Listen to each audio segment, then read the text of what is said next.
ഗംഗാദേവിയുടെ മഹിമയെപ്പറ്റി കുറച്ച് സംസാരിക്കാമെന്ന് വിചാരിച്ചു. ഗംഗാദേവിയുടെ പ്രണാമ മന്ത്രം: സദ്യ പാതക സംഹന്ത്രി, സദ്യോ ദുഃഖ വിനാശിനി, സുഖത മോക്ഷത ഗംഗ, ഗംഗൈവ പരമാഗതി. സദ്യപാതക എന്ന് വെച്ചാൽ, സദ്യ എന്ന് വെച്ചാൽ എല്ലാ പാതക എന്ന് വെച്ചാൽ സിൻഫുൾ ആക്ടിവിറ്റീസ്, പാപപ്രവൃത്തികളുടെ എല്ലാ തരത്തിലുള്ള പാപപ്രവൃത്തികളുടെ റിയാക്ഷൻ, പാതക സംഹന്ത്രി. അതിൻ്റെ റിയാക്ഷനെ വന്നിട്ട് ഉന്മൂലനം ചെയ്യുവാൻ പ്രാപ്തിയുള്ള ദേവിയാണ് ഗംഗാദേവി. സദ്യപാതക സംഹന്ത്രി, സദ്യോ ദുഃഖ വിനാശിനി.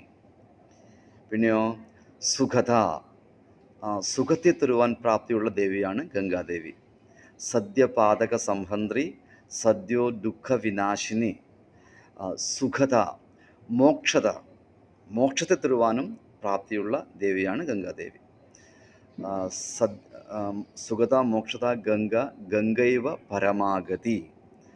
അതേപോലെ ഉന്നതമായിട്ടുള്ള ലക്ഷ്യം, ദാറ്റ് ഈസ് നമ്മൾ പരമപദം എന്ന് പറയും, അല്ലെങ്കിൽ ഗോലോക വൃന്ദാവനം എന്ന് പറയും.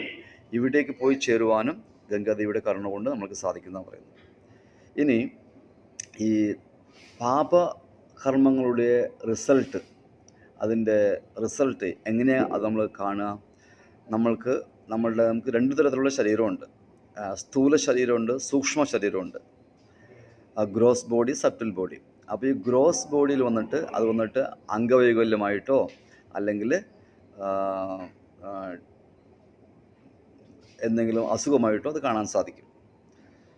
പിന്നെ സബ്റ്റിൽ ബോഡിയുണ്ട്, സൂക്ഷ്മ ശരീരമുണ്ട്. അതിൽ കാണാൻ സാധിക്കുന്നത് വിഷമം, മനക്കഷ്ടങ്ങൾ, ക്ലേശം, വല്ലാത്ത ദുഃഖം, അലസത, ഇതെല്ലാം സബ്റ്റിൽ ബോഡിയിൽ കാണാൻ സാധിക്കും.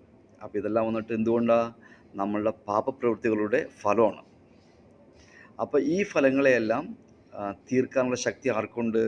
ഗംഗാദേവിക്കുണ്ട്. സദ്യോ ദുഃഖ വിനാശിനി, എല്ലാ തരത്തിലുള്ള ദുഃഖത്തെയും, ആങ്സൈറ്റി, വറി, സോറോ, അങ്ങനെ പലതരത്തിലുള്ള ദുഃഖങ്ങളുണ്ട് നമുക്ക്. അതിനെയെല്ലാം നീക്കാനും ആർക്ക് സാധിക്കും? ഗംഗാദേവിക്ക് സാധിക്കും. സുഖത, നമ്മൾക്ക് സുഖത്തെ തരുവാനും ഗംഗാദേവിക്ക് സാധിക്കും. മോക്ഷത, മോക്ഷത്തെ തരുവാനും സാധിക്കും. അതുകൊണ്ട് സദ്യപാതക സംഹന്ത്രി, സദ്യോ ദുഃഖ വിനാശിനി, സുഖത മോക്ഷത ഗംഗ, ഗംഗൈവ